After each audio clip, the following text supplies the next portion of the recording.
दर्शक बंधु पुणी गोटे सुंदर गप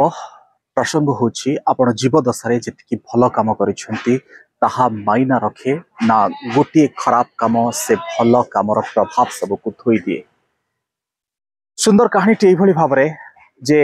गोटे अंचल जड़े अति सुंदर रोषेया थिले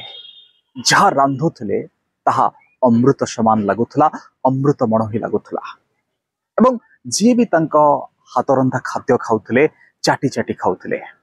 जमती आपण घरे माँ किंबा जेजेमा कौन जिनस गोटे छुंक करदे आपन को जमती लगे अति सुंदर अमृत तुल्य से भली रोषे करुले संपृक्त रोषिया जनक सात खंड गाँ ठू आरंभ कर जो प्रसिद्धि चारिआडे परिव्याप्त थिला सबुठी डाकुले सबुठी सम्मान करुले कहीं से भल सुंदर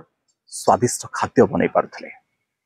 ए सबु भितरे ए ना भितरे दिने डाकरा आसिला संपृक्त अंचल जड़े जमीदार झील बाहागर भोजी डाकिले गोटे सुंदर तरकारी जहाँ मुख्य आइटम भाव रही बनइबार थिला टहलिया सब काटी सारी थाए जोगाड़ कर सारी थाए प्रस्तुत हो सारी थाए हांडी मसला सबकि एवं रोषिया रोषे कले एवं रोषे करू करू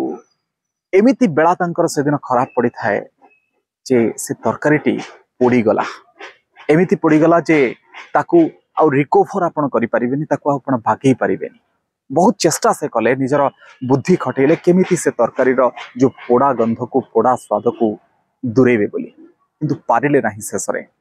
एवं जेतबेले बरपक्ष आसीबा हुअंती तरकारी तो प्रस्तुत हो सारी थाए रोषे तो प्रस्तुत हो सारी थाए ता पूर्वर से गाँ छाड़ी की पड़ेले कहीं लोक ताकू काले बाड़ेबे लोक ताकू बहुत कथा कहिबे कुसारटान करिवे कहीं जमीदार झीर बाहागर मुख्य तरकारी पुणी पोड़ी जाइछि ए सबु भितर से गाँ छाड़ी की पड़ेले परजात्री आसिले खाइले तरकारी किछि छाकर मध्य कले एवं गाँव में जेतिक लोक खाई से तरकारी को लेकिन रोष कले किंतु ए रोषटी तांको पड़िबा आगु से गाँ छाड़ी की पड़े जो गाँ को जाकि पहुंची संपृक्त रोषिया जनक सेठी मध्य अति सुंदर रोषे कले कहीं हाथ तांकर स्वादिष्ट आउ सेठी भी से बहुत ना कमेले एवं सेठी भी तांको बहुत प्रशंसा और प्रशस्ति मिलिला। ए सबु भितरे वर्ष पर वर्ष अतिक्रांत होता है एमती 4-5 वर्ष पड़ेगा चिंता कले लोक मैंने भूली जीवे मत मो गाँ को फेरवा को हम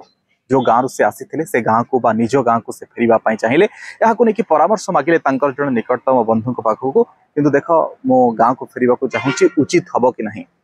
से बंधु जनक कहले तुम जाओनी तुम गाँ कहले कहीं कहले जाओनी तो मुझे कहली आउ कहले कहीं कहूच मो गाँ को जीवी ना कौन किसी निर्दिष्ट कारण अच्छी कि एवं ए प्रश्नर उत्तर खोजापी संपृक्त बंधु जनक पुओ को ये रोषिया सांगंकर गाँ को पठेले पुओ जो आसिक खोज खबर नेले गाँव रे भल रोषे बाबद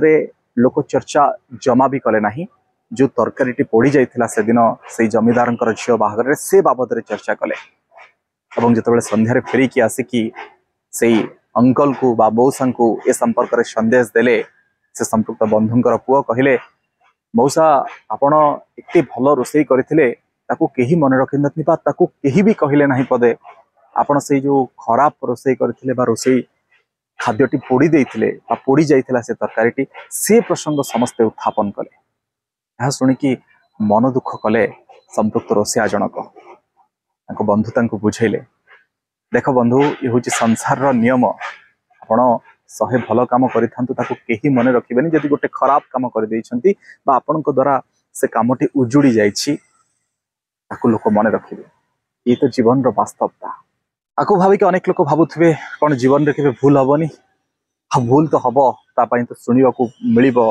आउ जिते भल कम करथिले भी ताहा धोई जीव आपण ऑफिस कहतु कार्यालय कहतु सामाजिक भाव में कहतु आपण बहुत भल काम करिथांतु किंतु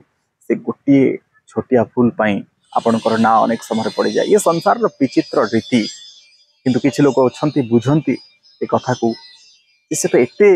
भल काम करिछि एते कथा करिछि कोन ए छोटिया भूल पाई आमे ताकू गाली दबा ए छोटिया भूल पाई आमे ए जिनसटी मन रखिबा तार हजार भल कामर किछि मूल्य नाही एमती लोक आज्ञा क्वचित तेणु चिंता करंतु आपण को जिनिस को मन रखिबे जनकर शहे भल काम ना गोटाए भूल जो आपण ताकू छी छाकर करिवे।